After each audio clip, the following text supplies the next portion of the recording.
Bismillahirrahmanirrahim. Assalamualaikum warahmatullahi wabarakatuh. Waalaikumsalam warahmatullahi wabarakatuh. Alhamdulillahirabbil alamin. Baik, terima kasih Ibu Bapak Guru dan Ibu Kepala Sekolah SDN Sukaharja yang saya hormati.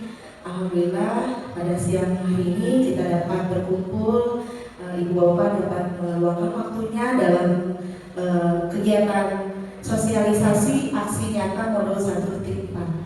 Baik, Bapak Ibu guru yang saya hormati, hari ini saya akan mensosialisasikan aksi nyata modul 1.4 tentang budaya positif. Saya Nestri Wahyuni, SPD dari SDN Sukaharja 2, CGP Angkatan 9, Kabupaten Bogor. Ya, baik, puji syukur kita panjatkan kehadiran Ilahi Robbi Allah Subhanahu wa Ta'ala, bahwasanya kita dapat berkumpul di siang hari ini. Ya, tentunya tidak lupa salawat serta salam selalu tercurah pada junjungan Nabi besar Muhammad Sallallahu Alaihi Wasallam, kepada saudaranya, kepada sahabatnya, tak lupa juga kepada kita semua umatnya hingga akhir zaman. Amin amin ya rabbal alamin. Ya, baik Bapak Ibu guru, di sini saya sebelum mempresentasikan, memaparkan tentang aksi nyata ini tentang budaya positif, apakah ada yang sudah tahu apa itu budaya positif? Belum ya. Ya baik ya. Alhamdulillah kita sama-sama belajar, sama-sama kita menggali tentang budaya positif ini. Ya, saya juga di sini sama belajar, dan insya Allah saya akan memberikan ilmu yang mudah-mudahan dapat bermanfaat bagi kita semua, bagi warga SDN Sukaharja 2, terutama untuk peserta didik kita ya, agar budaya positif di sekolah kita ini, di SDN Sukaharja ini dapat terlaksana dengan baik ya. Baik, Ibu Bapak guru yang saya hormati, sebelum kita memulai ke dalam materinya, alangkah baiknya kita membaca bismillah dulu ya. Kita baca bismillah sama-sama. Bismillahirrahmanirrahim. Ya, Bapak Ibu guru yang saya hormati, gimana? Masih semangat? Semangat walaupun sudah ada yang ngantuk ya. Ya, sebelumnya saya akan mengajak Ibu Bapak untuk ice breaking dulu ya. Saya minta semuanya berdiri. Oke. Kita ice breakingnya yang ringan-ringan aja ya.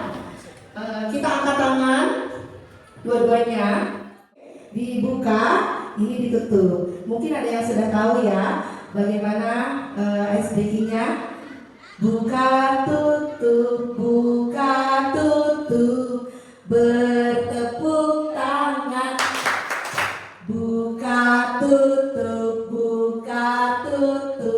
tepuk di pangkuan. Digulung-gulung, sambil tertawa. Ha ha. Digulung-gulung, sambil tersenyum. Terima kasih. Senyuman yang manis. Terima kasih Ibu Bapak guru. Ya, baik. Tadi kita sudah SDG, ada senyumnya ya. Nah, senyum juga merupakan budaya positif. Nah, kita juga sering sudah melakukan penyambutan peserta didik di depan ya, memberikan senyuman kepada peserta didik ya, terus memberikan salam gitu ya. Itu juga merupakan contoh dari budaya positif. Baik Bapak Ibu, di sini ada, sebelumnya saya akan memaparkan dulu tentang tujuan pendidikan. Tujuan pendidikan menurut Ki Hajar Dewantara, tujuan pendidikan itu adalah menuntut segala kodrat yang ada pada anak-anak agar mereka dapat mencapai keselamatan dan kebahagiaan yang setinggi-tingginya. baik sebagai manusia maupun sebagai anggota masyarakat. Oleh sebab itu, pendidikan hanya dapat menuntun tumbuh atau hidupnya kekuatan kodrat yang ada pada anak-anak agar dapat memperbaiki lakunya atau bukan dasarnya, hidup dan tumbuhnya kekuatan kodrat anak. Itu tujuan pendidikan menurut Bapak Ki Hajar Dewantara. Oke, selanjutnya di sini ada pengertian dari budaya positif. Baik Bapak Ibu, budaya positif di sekolah yaitu nilai dan kebiasaan di sekolah yang berpihak pada murid agar mereka dapat berkembang menjadi pribadi yang kritis, penuh hormat dan bertanggung jawab sesuai dengan profil pelajar Pancasila. Nah itu tadi, jadi budaya positif itu budaya atau laku kita atau peserta didik yang tentunya mencerminkan sikap yang hormat, bertanggung jawab yang sesuai dengan profil pelajar Pancasila. Baik, di sini saya akan memaparkan konsep utama dalam budaya positif. Jadi konsepnya itu ada 7 Bapak Ibu. Yang pertama itu perubahan paradigma belajar. Jadi nanti saya akan menjelaskan satu persatu ya dari ke-7 konsep ini. Yang kedua, disiplin positif. Nah, lalu yang ketiga, kebutuhan dasar manusia. Yang keempat, motivasi perilaku manusia. Yang kelima, posisi kontrol guru. Yang keenam, keyakinan kelas. Dan yang ketujuh, segitiga restitusi. Ya, baik. Bapak Ibu, di sini yang pertama tadi ada perubahan paradigma belajar. Dalam membangun budaya positif, sekolah dapat menyediakan lingkungan yang positif, aman dan nyaman, agar siswa mampu berpikir, bertindak, dan mencipta dengan merdeka, mandiri, dan bertanggung jawab tentunya. Nah, lalu disiplin sangat berkaitan dengan kontrol guru terhadap siswa. Nah, selanjutnya saya akan mengajak Bapak Ibu untuk games ya, bermain atau permainan. Di sini ada permainan yaitu Bapak Ibu berpasangan atau 2 orang ya. Di sini ada peran yang sebagai A ya. Anda dan teman Anda akan melakukan kegiatan yaitu namanya gamesnya itu namanya cobalah buka ya. Anda adalah A, jadi ada yang sebagai A dan ada juga yang tugasnya sebagai B. Tugas A atau tugas yang satu itu adalah mengepal salah satu tangan, ya, tangan ibu, bapak itu dikepal. Coba Anda bayangkan bahwa Anda menyimpan sesuatu yang sangat berharga di dalam kepala tangan bapak ibu, ya. Lalu Bapak Ibu perlu menjaga benda tersebut sekuat tenaga, ya, dijaga sekuat tenaga karena begitu pentingnya, saking pentingnya dia di dalam kepala tangan ini, jadi jangan sampai dibuka, gitu, saking pentingnya ya. Jadi ini tuh saking pentingnya itu untuk kehidupan, pokoknya ini penting sekali untuk kehidupan Bapak Ibu ya. Jadi kepal sekuat tenaga. Nah, tugas yang B, tugas teman bapak atau ibu atau rekannya itu mencoba dengan segala cara untuk membujuk ya. Pokoknya gimana caranya teman bapak yang mengepal itu bisa membuka kepalanya ya. Jadi kepala tangannya itu gimana caranya sama si B itu atau dengan rekan bapak ibu itu dibuka. Boleh dengan cara membujuk, boleh dengan mengintimidasi atau menggoda ya. Terus boleh memarahi, boleh. Terus menggelitik. Gimana aja caranya agar si kepalanya itu dibuka ya. Nah, boleh misalnya ayo deh dibayar deh gitu. Dibayar 2.000 misalnya gitu ya. Usaha gimana sih kalau kepalanya ya. Jadi agar si A itu membuka kepala tangannya. Ayo sekarang dimulai. Boleh? Silakan. Siapa yang menjadi A atau boleh ada yang maju ke depan? Silakan diperagakan. Boleh? Oleh Ibu Mia sama Ibu Komaria. Siapa yang menjadi A? Saya tidak bisa merayu. Siapa yang jago merayu? Saya jago merayu. Oke, siap. Silakan. Berarti Ibu Komaria menjadi A, yang B-nya Ibu Mia. Silakan. Sekuat tenaga di kepala. Nah, yang B sekuat-kuatnya dirayu. Silahkan dimulai dari sekarang ya. 1, 2, 3. Kepala. Permisi Bu, saya mau buka kepala ini. Pokoknya ada apa Anda mau buka? Saya menginginkan sesuatu yang ada di dalam ini. Kenapa Anda menginginkan? Saya menginginkan. Kalau saya tidak mau, bagaimana? Saya paksa. Bagaimana berpaksa? Saya mah nggak butuh 2.000. Ya udah, kalau kamu tidak mau saya suap, saya akan memaksa untuk membuka ini dengan kekuatan supertahankan. Ya, saya mohon untuk buka ini kepala.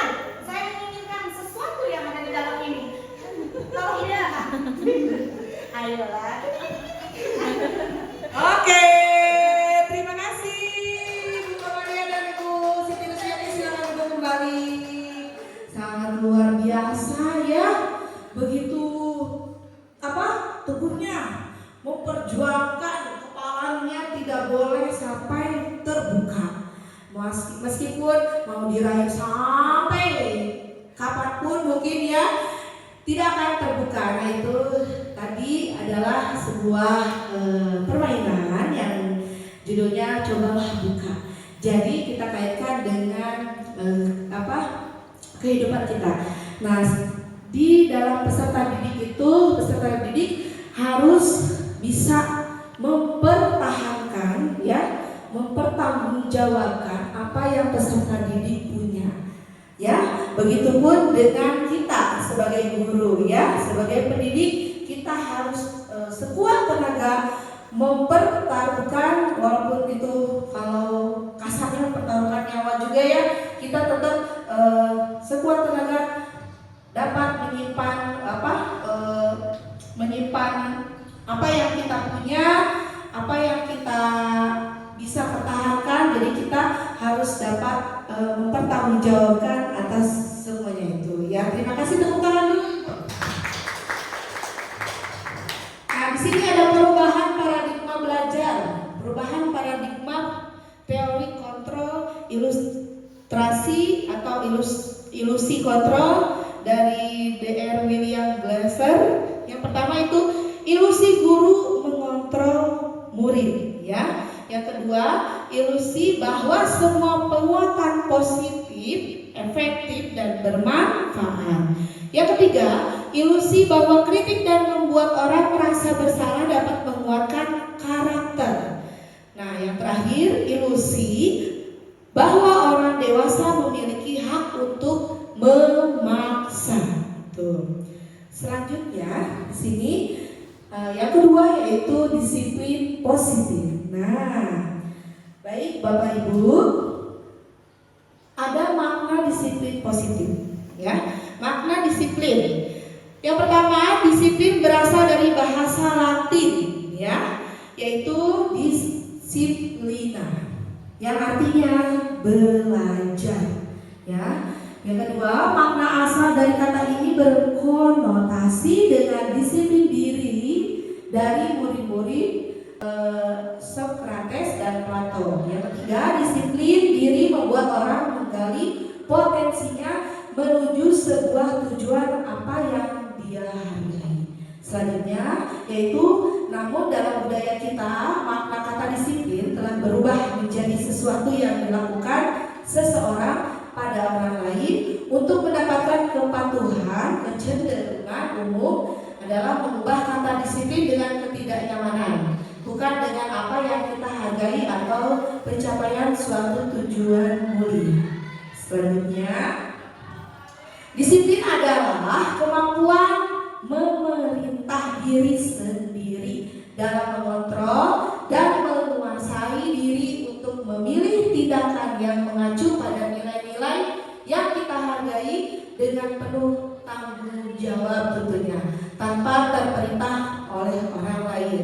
Nilai-nilai yang kita hargai adalah nilai-nilai kebajikan atau sifat positif manusia yang merupakan tujuan mulia yang ingin dicapai setiap individu, yaitu nilai-nilai dalam profil pelajar Pancasila. Selanjutnya yang ketiga, ada kebutuhan dasar manusia. Ya, realitas atau kebutuhan setiap orang berbeda ya. Jadi kebutuhan setiap orang itu berbeda. Kita harus berusaha memahami pandangan orang lain tentang dunia. Setiap orang memiliki gambaran yang berbeda. Begitu Bapak Ibu ya. Nah, di sini kebutuhan dasar manusia. Kebutuhan dasar manusia adalah sesuatu yang kita lakukan untuk mendapatkan apa yang kita inginkan. Seluruh tindakan yang kita lakukan memiliki tujuan tertentu ya. Dan semua usaha terbaik yang kita lakukan adalah dalam rangka agar kebutuhan dasar kita terpenuhi dengan baik. Itu kebutuhan dasar manusia. Nah, di sini ada 5 kebutuhan dasar manusia. Di sini yang pertama, kebutuhan dasar manusia itu yang pertama bertahan hidup ya. Tentunya kita juga ada rasa ingin bertahan hidup. Nah, yang kedua, kasih sayang dan rasa diterima. Kebutuhan yang ketiga yaitu penguasaan.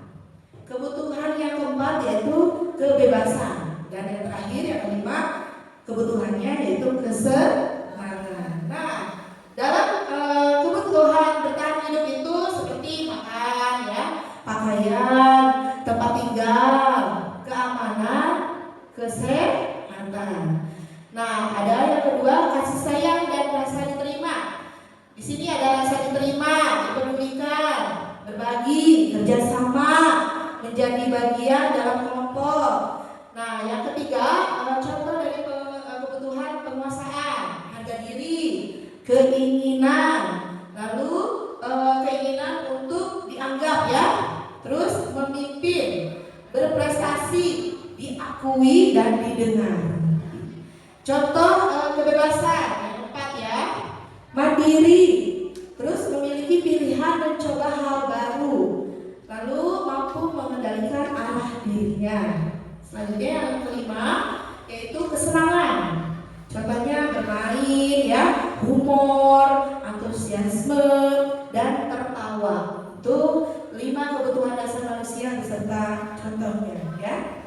Selanjutnya di sini ada kasus nih. Ada kasus Ibu Ria, guru kelas 6 di SD Permai. Nih contoh kasusnya ya Ibu Bapak. Ibu Ria, guru kelas 6 di SD Permai, sedang bingung menghadapi ulah salah satu murid di kelas bernama Agus. Beberapa anak telah datang dan mengeluhkan Agus yang seringkali meminta bekal makanan siang mereka dengan paksa. Jadi Agus ini suka maksa ya, minta bekal makanan kepada teman-temannya. Nah, di sini pertanyaannya, jika Bapak Ibu atau jika Anda menghadapi situasi seperti Ibu Ria, apa yang akan Bapak Ibu lakukan? Jadi, terus menurut Bapak Ibu, kira-kira apa alasan Agus melakukan hal itu? Ada yang mau jawab? Pertanyaan yang pertama dulu, apa yang akan Bapak Ibu lakukan ketika di posisi Ibu Ria? Ada yang boleh? Baik, ini terima kasih sudah memberikan kasus seperti ini, Ibu Neng.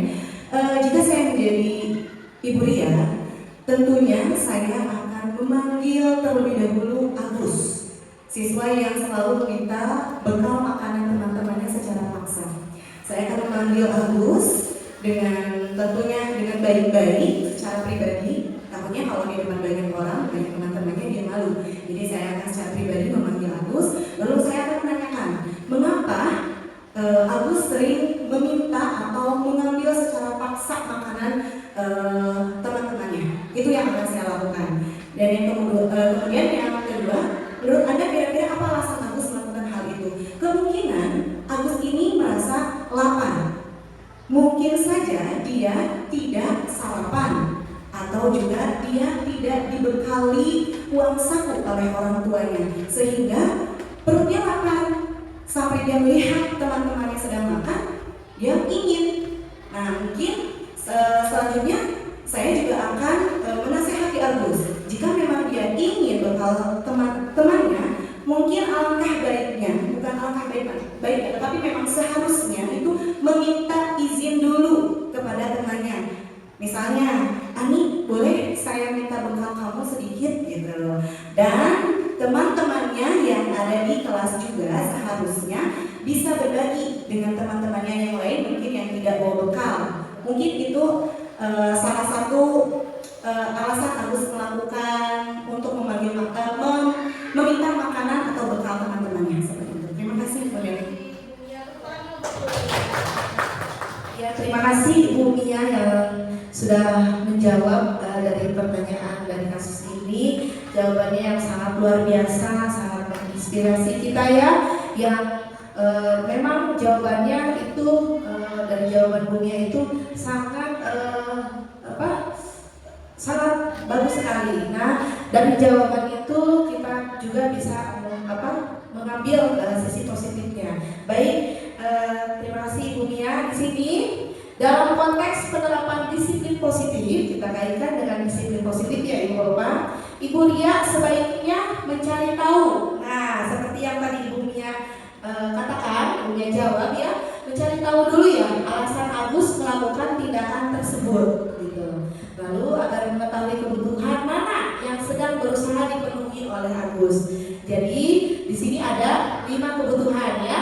Tadi sudah disebutkan yang 5 itu. Nah, dari kasus Agus ini, dari yang kelima ini yang mana? Nah, yang bertahan hidup yang pertama itu di sini Agus lapar ya, dan orang tuanya tidak membawakannya bekal makan siang gitu. Ini.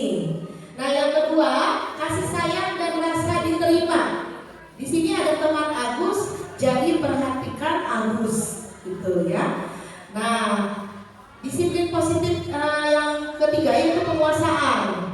Agus itu merasa hebat karena temannya jadi takut dan menuruti keinginannya gitu ya. Jadi keinginan Agus untuk mengasih makanan. Yang keempat, kebebasan.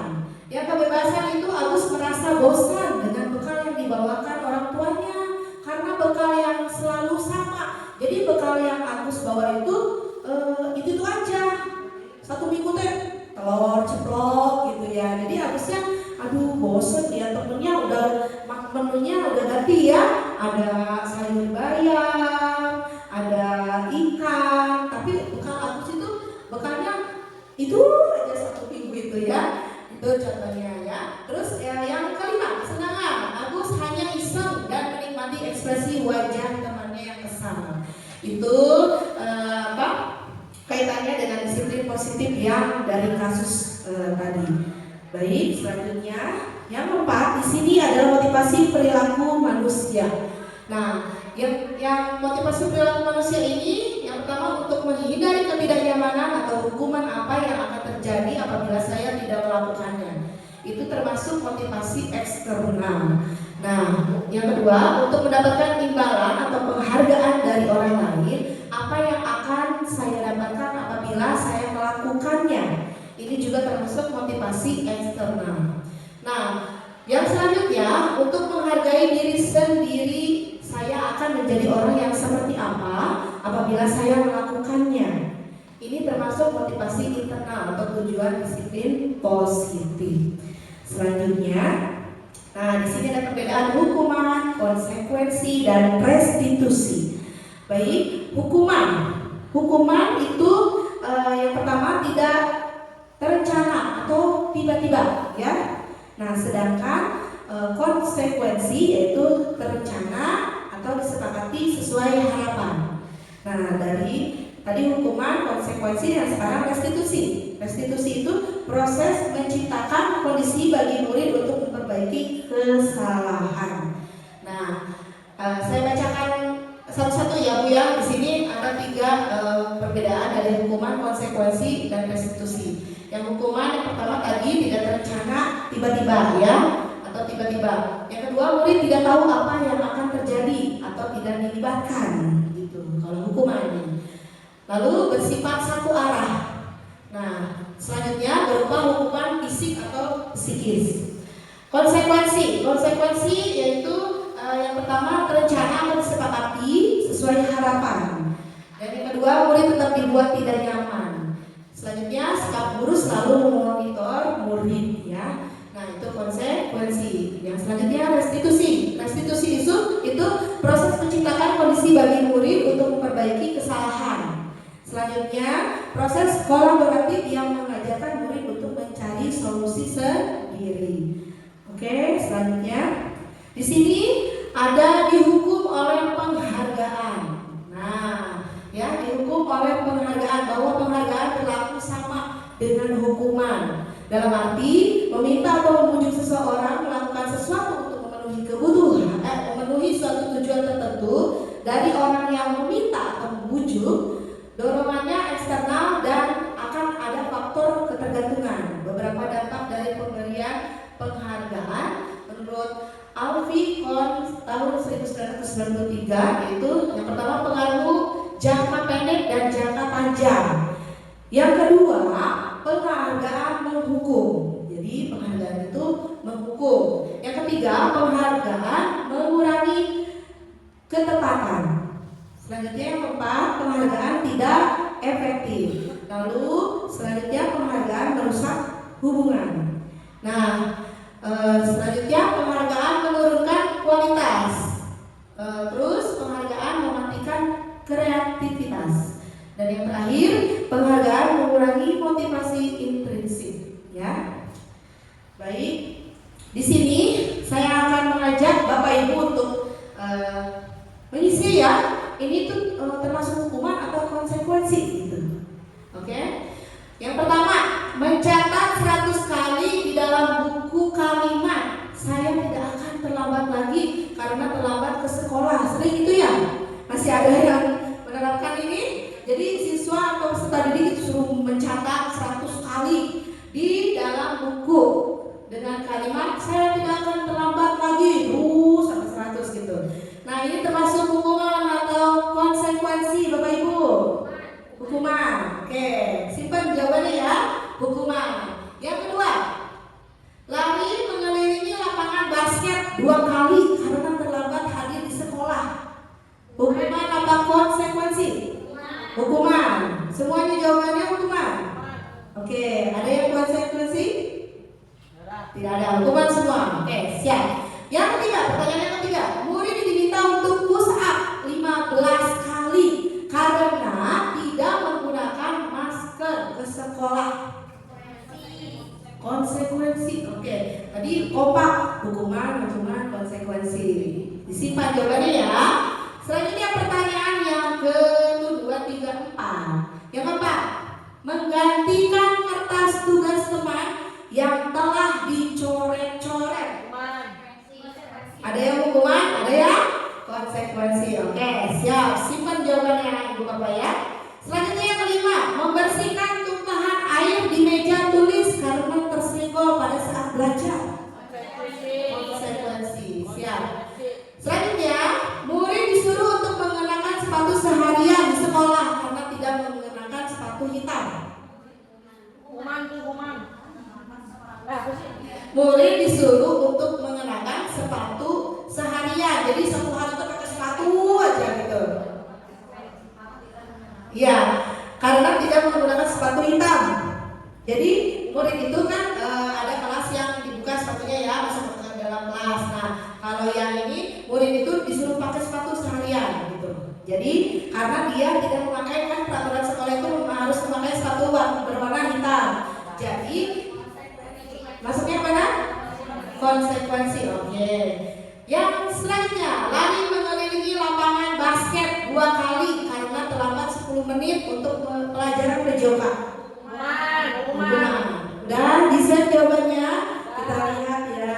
Jeng jeng jeng. Gimana jawabannya? Bener kan? Betul. Ya tepuk tangan ibu bapak. Oke, iya. Terima kasih. Selanjutnya, di sini ada perbedaan hukuman dan konsekuensi. Hukuman itu sesuatu yang menyakitkan harus terjadi. Nah, terus sedangkan konsekuensi sesuatu yang harus terjadi. Ya, kalau yang hukuman itu menyakitkan harus terjadi.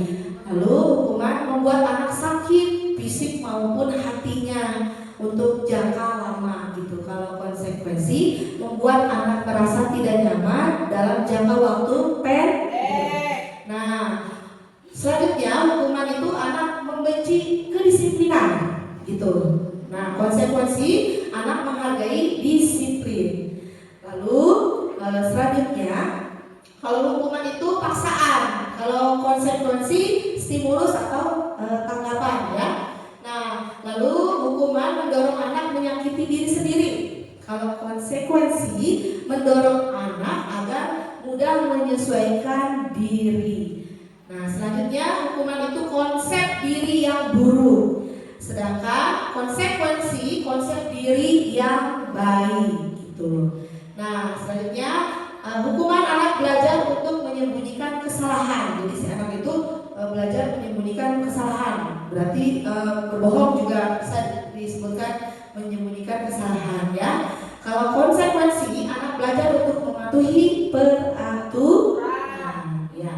Nah, yang terakhir hukuman itu marah, rasa bersalah, dipermalukan, merasa tak dihargai. Sedangkan konsekuensi kehilangan hak, dibuat tidak nyaman, diasingkan untuk sementara atau time out.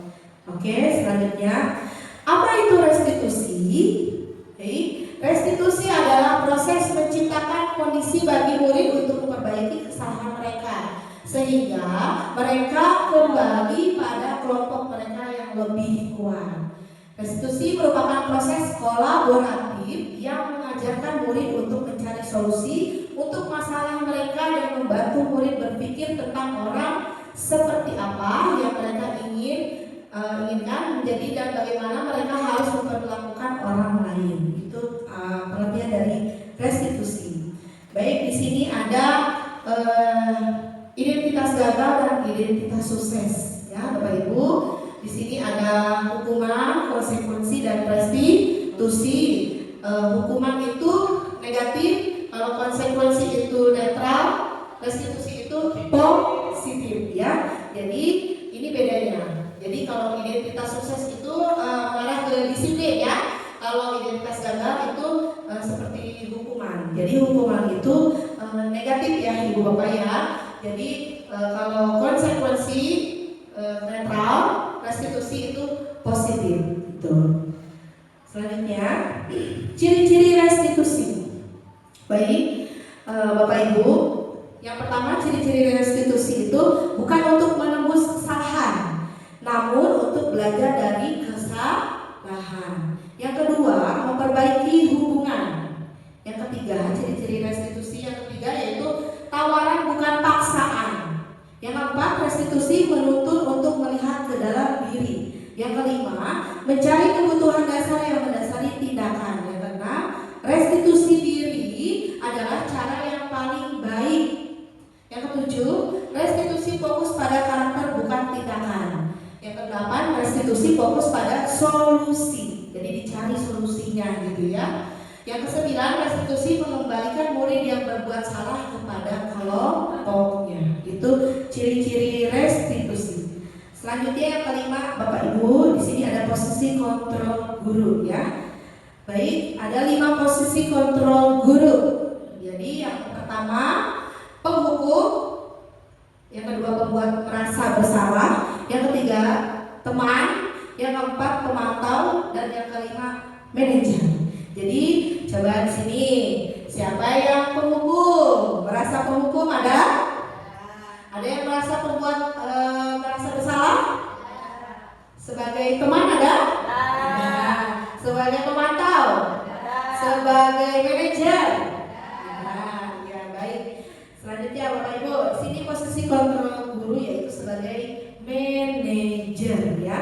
Yang tadinya penghukum, yang tadinya Ibu Bapak sering negatif terus pada peserta didik, kita di sini belajar untuk menjadi seorang guru dalam posisi manajer ya, yaitu guru melakukan kerjasama dengan murid, jadi memberi mereka tanggung jawab atas perilaku mereka dan mendukung mereka dalam menemukan solusi atau masalah yang mereka hadapi, gitu ya. Jadi di sini posisi manajer itu guru itu harus memberikan tanggung jawab, jadi mendukung si peserta didik dalam menemukan solusi ya ketika peserta didik melakukan kesalahan atau ketika ada sebuah cerita atau kasus ya, masalah yang dihadapi yang terjadi di sekolah maupun di kelas ya.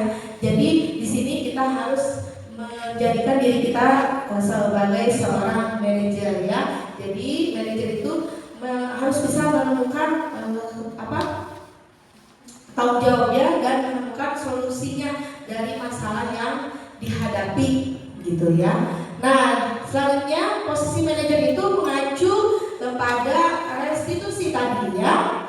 Jadi yang memungkinkan murid menjadi manajer bagi diri mereka sendiri. Selain murid juga bisa menjadikan diri sebagai manajernya ya. Jadi mereka sendiri itu dan menciptakan identitas positif serta keberhasilan dari dalam diri mereka, gitu ya. Oke, selanjutnya di sini ada contoh penerapan 5 posisi kontrol. Ada kasus siswa tidak memakai atribut lengkap saat upacara. Sering kita temukan ya ketika upacara, baik saya maupun ibu bapak yang lain juga ketika menjadi pembina sering melihat ya, menemukan peserta didik yang tidak menggunakan atribut sekolah yang lengkap ya. Jadi ada yang tidak memakai topi, dasi, sepatunya masih berwarna selain warna hitam gitu ya, dan lain-lain. Nah di sini untuk posisi kontrol guru yang penghukum itu siswanya itu diberi hukuman hormat pada bendera selama 1 jam. Itu posisi guru yang penghukum. Nah selanjutnya posisi guru yang pembuat merasa bersalah. Jadi peserta didik beberapa kali ibu bapak bilang ke peserta didik nih ya, beberapa kali ibu atau bapak gitu ya harus memberitahu kamu selalu saja mengecewakan ibu gitu misalnya. Oke, selanjutnya teman. Sebagai teman, ibu atau bapak guru bilang ke peserta didik, ayo dong ikut aturan sekolah, tolong bantu ibu atau bantu bapak sekali ini aja gitu ya. Atau gini, ya sudah tidak apa-apa, lain kali jangan sampai berbuat seperti ini lagi ya. Nah itu posisi ibu sebagai teman. Nah sebagai posisi ibu bapak guru sebagai pemantau, begini, kamu sudah melanggar peraturan sekolah, kamu tahu konsekuensinya kan? Setelah upacara kamu beli atributnya dan jangan diulangi lagi. Gitu, contoh ibu bapak sebagai pemantau. Nah kalau ibu dan bapak guru sebagai manajer, begini, apakah kamu tahu kesalahan kamu? Kira-kira bagaimana kamu memperbaiki kesalahanmu? Jadi di sini sebagai manajer itu ibu bapak guru itu memberikan pertanyaan dulu, ditanya dulu, kamu salahnya apa? Jadi peserta didik harus bisa menjawab kesalahannya, jadi dia sadar diri kesalahannya itu apa. Terus ibu atau bapak guru berikan pertanyaan lagi dari kasus itu, dari kesalahan itu, kira-kira bagaimana kamu memperbaiki kesalahanmu biar agar si peserta didik menjawab sendiri gitu. Dan selanjutnya mencarikan solusinya ya, jadi tidak diberikan hukuman tapi diberikan solusinya yang baik. Misalnya nanti jangan kamu harus pakai atribut yang lengkap gitu ya. Oke, selanjutnya sini ada video yang silakan ditonton videonya tentang, bentar ya.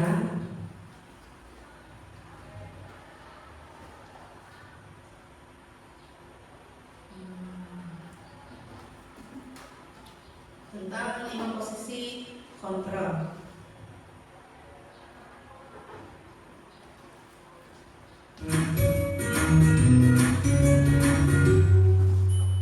Salam bahagia Ibu dan Bapak guru hebat. Dalam penerapan disiplin positif restitusi, salah satu program yang dikembangkan adalah 5 posisi kontrol. 5 posisi kontrol dalam restitusi adalah proses perjalanan seorang pendidik agar dapat mengenali dirinya. Pada video kali ini, kita akan membahas tentang 5 posisi kontrol yang dikembangkan oleh Diane Gosling dan contoh penerapannya.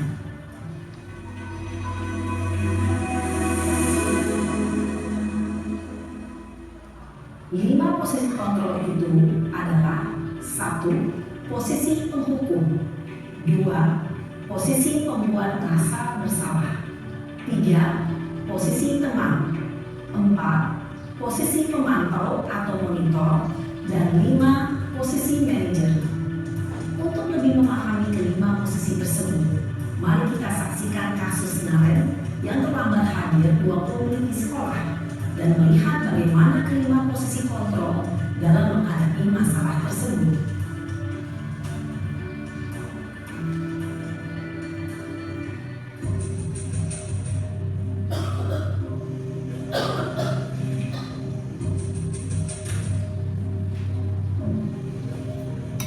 Naren, sini kamu. Selamat pagi, Bu. Selalu terlambat. Kamu deh, pasti terlambat. Maaf, Bu. Saya Apa? Apa coba? Alasan kamu apa lagi? eh, Kapan sih kamu tidak terlambat? Malas sekali ya kamu jadi anak. saya Dasar pemalas. Gak kapok-kapok sih kamu. Sudah berapa kali terlambat? Sana, kamu keliling lapangan basket 2 kali. kenapa saya harus keliling lapangan basket, Bu? Kenapa? Kamu melawan ibu? Berani-beraninya jawab. Sudah terlambat, masih berani jawab pula. Sekarang, keliling lapangan basket 5 kali sekalian. Biar kapok. Cepat.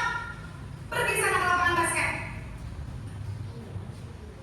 Posisi penghukum biasanya berbicara dengan nada tinggi, menghardik, menunjuk-nunjuk, menyakiti, dan menyindir. Hukuman bisa berupa fisik maupun psikis.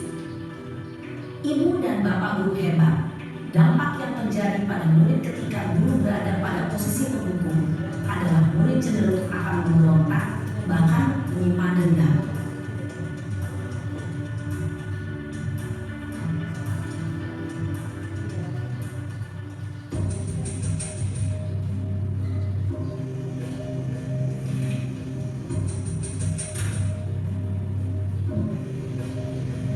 Naren, Selamat pagi, Bu. Naren. Kamu kenapa terlambat lagi, nak? Ya Tuhan, Naren. Kamu senang ya bikin ibu susah ya? Kalau kamu terlambat lagi, nanti ibu yang ditegur bapak kepala sekolah, nak. Disangka ibu tidak bisa membina kamu. Duh, gimana ini? Maaf, Bu. Duh, Gusti Naren.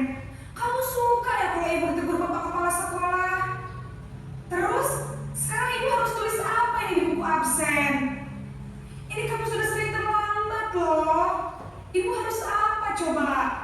Maaf, Bu. Maaf sekali. Ya sudah, lain kali jangan bikin ibu susah lagi ya nak ya.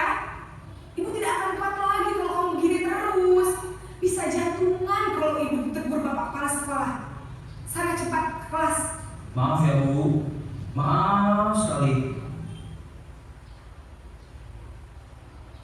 Posisi pembuat rasa bersalah berbicara dengan nada tenang, cenderung lembut, namun kata-kata yang diutarakan membuat murid merasa menjadi orang yang gagal, memandang buruk dirinya sendiri, merasa tidak berharga, dan tidak sanggup membahagiakan orang lain. Ketika guru mengambil posisi pembuat rasa bersalah, murid akan menganggap dirinya yang bersalah dan ia akan menyimpan emosi negatif tersebut di dalam dirinya.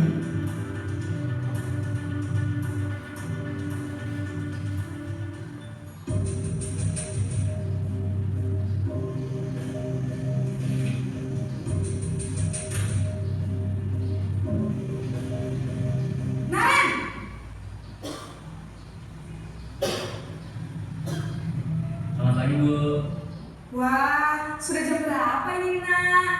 Terlambat lagi ya sayang? Iya Bu, habis ibu saya lupa bangun saya Bu. Kamu malah menyalahkan ibu kamu. Kamu bukannya anak yang larinya paling kencang. Kok terlambat sih? Iya Bu, saya memang terlambat bangun tadi. Jadi biarpun saya lari kencang, tetap gak kekejar Bu. Ya sudah sana, nanti lain kali larinya lebih kencang lagi ya. Biar gak terlambat lagi. Bikin seneng ibu, demi ibu. Bisa kan?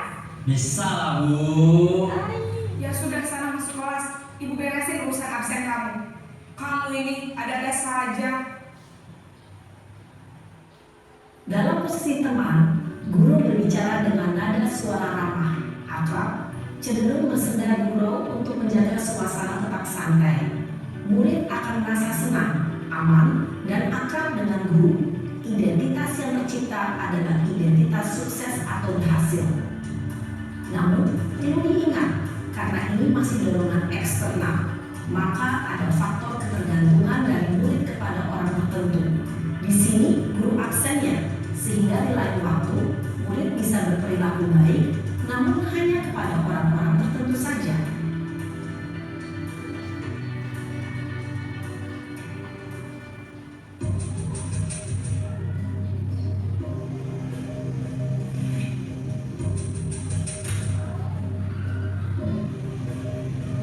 Naren! Selamat pagi Bu. Naren, apa peraturan sekolah kita tentang jam berapa kita harus masuk sekolah, nak? Kita harus di sekolah jam 7 Bu. Iya betul, sekarang sudah jam 7.20. Naren sudah tahu konsekuensinya jika terlambat hadir. Paham Bu, saya harus tinggal kelas pas jam istirahat selama 20 menit. Iya benar, konsekuensinya demikian. Jadi nanti jam 9.30 pas istirahat, kamu harus tinggal di kelas, kerjakan tugas tambahan untuk ketertinggalan kamu, ya? Baik Bu. Posisi pemantau mengandalkan penghitungan atau data untuk mengontrol murid. Guru mengarahkan murid berdasarkan peraturan dan konsekuensi. Seorang pemantau menunjukkan bahasa tubuh dan ekspresi wajah yang datar dan cenderung formal.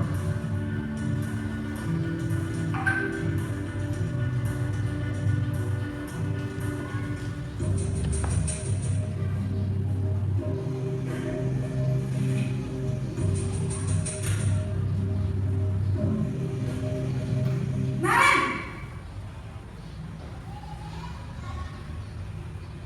Selamat pagi Bu. Selamat pagi Naren. Maaf Bu, saya terlambat. Iya, sekolah masuknya jam 7, sekarang sudah jam 7.20. Jadi sekarang bagaimana nih Naren? Maaf Bu, saya lupa setel alarm saya semalam. Baiklah, menurut kamu, keyakinan sekolah yang mana yang perlu kamu tingkatkan? Menghargai diri sendiri dan orang lain mungkin ya Bu. Setuju. Jadi, apakah Naren meyakini prinsip saling menghormati tersebut? Iya Bu, saya meyakininya. Apakah Naren bersedia memperbaiki masalah keterlambatan ini? Bersedia Bu. Bagaimana kamu akan memperbaiki masalah keterlambatan ini? Saya akan coba untuk tidak lupa menyetel alarm saya Bu.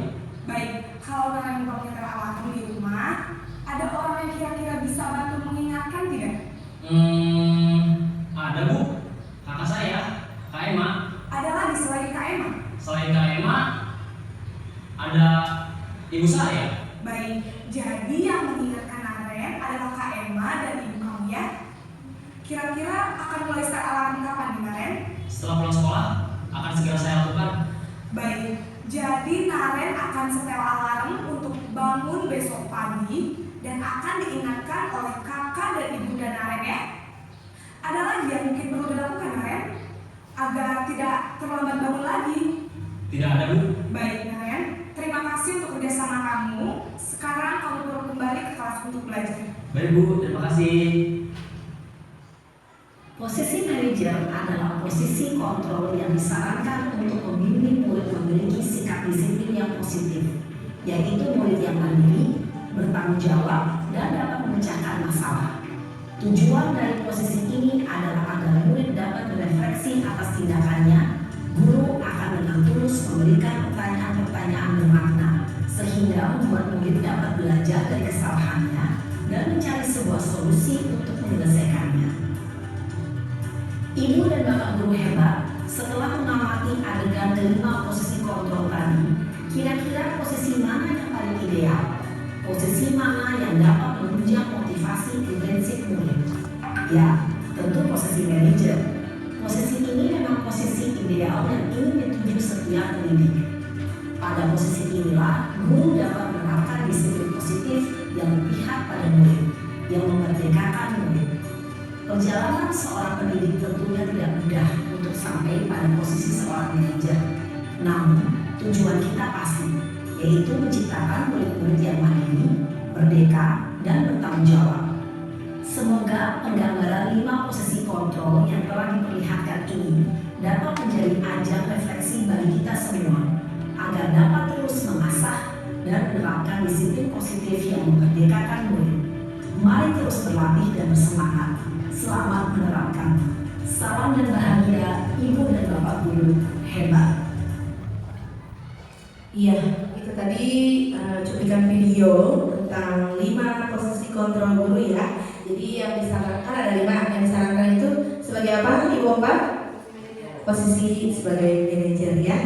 Nah itu selanjutnya kita kembali lagi ke slide selanjutnya.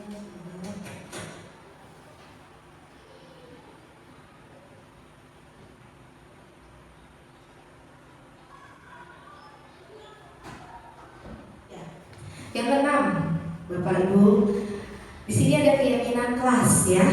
Keyakinan kelas adalah nilai-nilai kebajikan atau prinsip-prinsip universal yang disepakati bersama secara universal, lepas dari perbedaan agama, suku, negara, dan bahasa. Keyakinan kelas berisi tentang aturan yang dibuat bersama antara guru dan murid untuk menciptakan suasana yang kondusif dan mewujudkan budaya positif tentunya ya. Nah, di sini ada peraturan dan keyakinan kelas atau nilai kebajikan yang dituju ya. Nah, Bapak Ibu, mungkin di dalam kelasnya sudah diterangkan atau dibuat ketika awal pembelajaran itu membuat keyakinan kelas ya. Nah, ini keyakinan kelas. Selanjutnya pembentukan keyakinan kelas ya. Yang pertama yaitu keyakinan kelas bersifat lebih abstrak daripada peraturan ya, yang lebih rinci dan konkret. Yang kedua, keyakinan kelas berupa pernyataan universal. Dan yang ketiga, pernyataan keyakinan kelas dibuat dalam bentuk positif. Jadi kalimatnya itu kalimat positif ya. Selanjutnya, keyakinan kelas hendaknya tidak terlalu banyak ya, jangan cukuplah 7 ya, 7 atau 8 cukup, sehingga mudah diingat dan dipahami. Jadi keyakinan kelas itu nggak usah banyak-banyak, misalnya 20 gitu, tapi cukup 7 aja. Lalu keyakinan kelas sebaiknya sesuatu yang dapat diterapkan di lingkungan tersebut. Jadi keyakinan kelasnya dibuat untuk diterapkan di lingkungan kelas misalnya. Terus semua warga kelas ikut berkontribusi dalam pembuatan keyakinan kelas lewat kegiatan curah pendapat gitu. Selanjutnya bersedia meninjau kembali keyakinan kelas dari waktu ke waktu. Oke. Ini contoh penerapan keyakinan kelas 5B. Di kelas 5B ini saya mengajak peserta didik untuk membuat keyakinan kelas ketika tahun pembelajaran awal dulu ya. Nah, di sini yang terakhir yaitu yang ketujuh, segitiga restitusi. Baik, Ibu Bapak, segitiga restitusi di sini yang pertama menstabilkan identitas. Nah, ini tahapan segitiga restitusi ya. Yang pertama menstabilkan identitas ya. Yang kedua itu validasi tindakan yang salah ya. Selanjutnya yang ketiga menanyakan keyakinan gitu. Ini tahapan segitiga restitusi. Nah, ini penerapan segitiga restitusi saya ketika ada 2 kasus. Mungkin banyak ya kasus-kasus di sekolah kita yang dialami. Yaitu yang pertama ini Rian. Peserta didik ini namanya Rian, dia waktu itu kesiangan masuk sekolah ya. Dan yang kedua itu ada Farida. Farida itu melihat jawaban ulangan temannya ya, atau menyontek ya, kalau bahasa kita menyontek. Jadi saya di sini menerapkan segitiga restitusi dalam kasus atau kejadian yang terjadi. Di sini saya menanyakan pokoknya tahapan-tahapan segitiga restitusi itu diterapkan ketika ada sebuah kejadian atau kasus ya yang dialami di sekolah kita. Oke. Terima kasih Bu Komaria. Silakan untuk merefleksi dari kegiatan hari ini.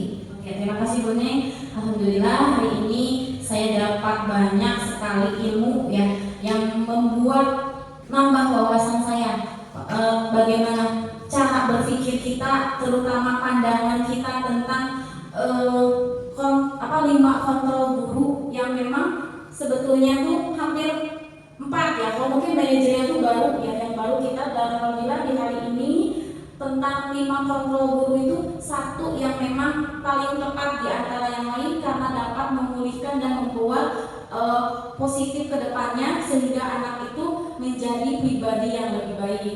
Dan tadi penghargaan sering ya, bukan sih ini ya, sering malahan konsep budaya positif itu memang seharusnya dari dulu harus. Kenapa? Pandangan guru-guru bahwa penghargaan itu bagus ternyata itu salah, malahan akan menghukum kita, malah menghukum anak, dan kita pun terkadang juga merasa terhukum juga sama perbuatan kita bahwa kita telah mendidik dengan memberikan penghargaan itu, kita juga bersalah itu.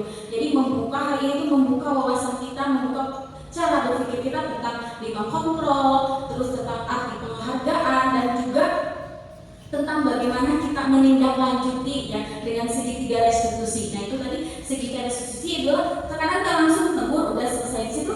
Jadi kita itu anak itu serasa kalau kita tegur mereka semakin terpuruk, tapi dengan segitiga restitusi anak itu yang tadinya terpuruk kita bisa kendalikan dan bisa melihat anak itu bisa membuat sendiri caranya bagaimana menyelesaikan masalahnya.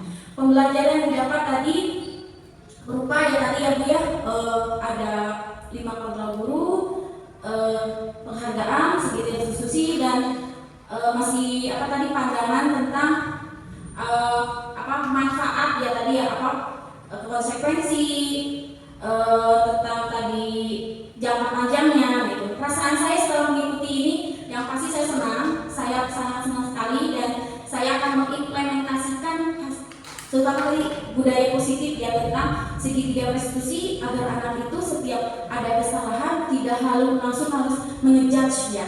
Jadi bagaimana kita bisa menstabilkan anak tersebut menjadi pribadi lebih baik. Mungkin itu refleksi saya, mudah-mudahan semua guru juga bisa mengimplementasikan di kelas masing-masing. Iya, terima kasih Bu Komaria atas refleksinya. Hari ini cukup sekian saya paparkan tadi tentang budaya positif. Semoga kita semua dapat melaksanakannya dengan baik di sekolah tercinta kita SDN Sukaharja 2 ya. Terima kasih, cukup sekian.